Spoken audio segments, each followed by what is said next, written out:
అధిక వినియోగించడం వల్ల ఇలా జరుగుతుంది. మలబద్ధకం తగ్గాలంటే ఎలాంటి ఆహారం తీసుకోవాలో తెలుసా?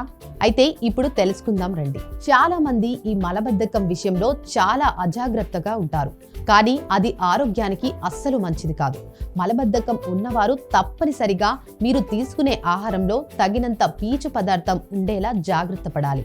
అందుకోసం తాజా పండ్లు, చిక్కుళ్ళు, గింజలు, తాజా కూరగాయలు ఆహారంలో చేర్చుకోవాలి.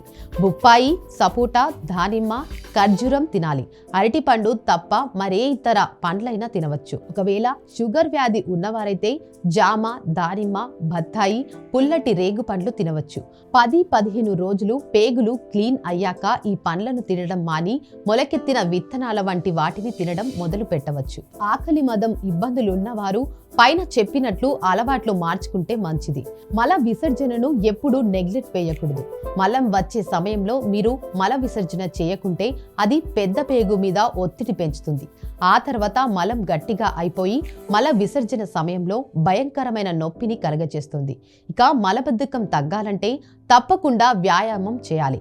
ఇలా చేసినట్లు అయితే పెద్ద ప్రేగు పనితీరు కూడా చాలా మెరుగ్గా ఉంటుందని పరిశోధనలు తెలుపుతున్నాయి. తరచుగా వ్యాయామం చేసేవారిలో మలబద్ధక సమస్య చాలా తక్కువ సందర్భాల్లో కనిపిస్తుంది. కాబట్టి వ్యాయామం చేయటం వల్ల పెద్ద పేగు కూడా ఆరోగ్యంగా ఉంటుంది. ఇలా చేసినట్లయితే మలబద్ధకం నుంచి ఉపశమనం పొందినట్లు అయినట్లే.